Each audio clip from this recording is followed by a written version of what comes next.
3.4, number 66, this is what it looks like.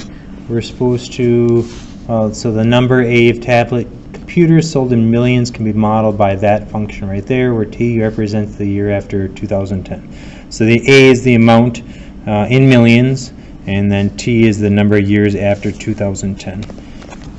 So we're supposed to, A, in what year did the tablet computer sales reach 65 million? So when was it 65 million? First thing I would do is type in the equation, the function, and we want to know when it's 65 million, so I'm also going to graph y equals 65, and wherever they intersect will be the point in time where it is 65. So if I look at the graph, so you can see the parabola y equals 65 is not on the graph, so I'm going to zoom out.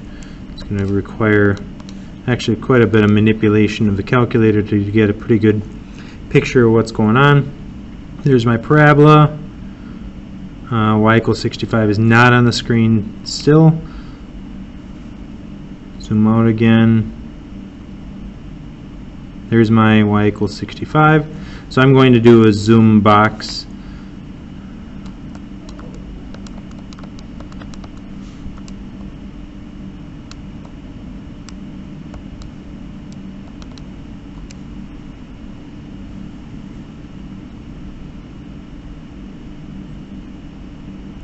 Alright, so we want to know that point right there. Just because it's bothering me with all this space over here, I'm going to change my X max within the window to, I'm going to say 5.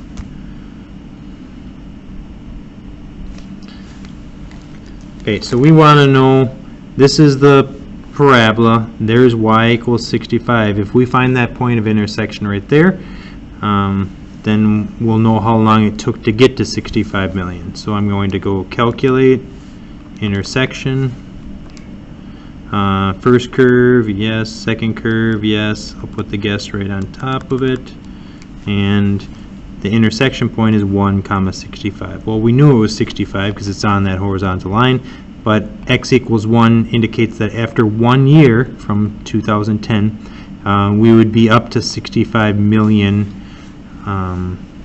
computers or tablets. So when will there be 65 million?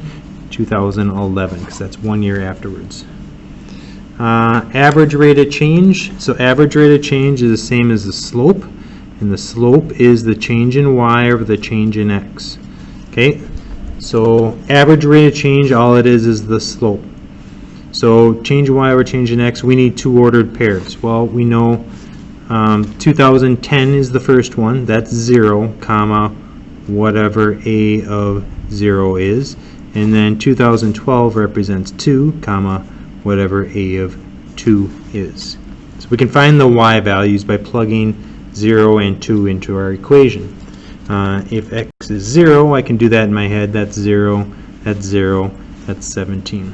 So one ordered pair is 0, comma, 17. The other one, I can plug 2 in. I don't want to do that, so I'll use a calculator. Calculate value 2, and it gives me 122. So 122 is the y value when x is 2, so 2, comma, 122. So here are two ordered pairs. We can find the slope of it. That's what the average rate of change is. It's the slope. So 122 minus 17 over 2 minus 0 gives you 105 over 2, which is 52.5. So 52.5 what? Well, it's the rate of change, so it'd be 52.5 million tablets per, what are we in? Years. Yep. So the slope would be 52.5 million tablets per year is what it's increasing from 2010 to 2012. Then the last question, do you think this model will be accurate after a new innovative computer is developed? No, not.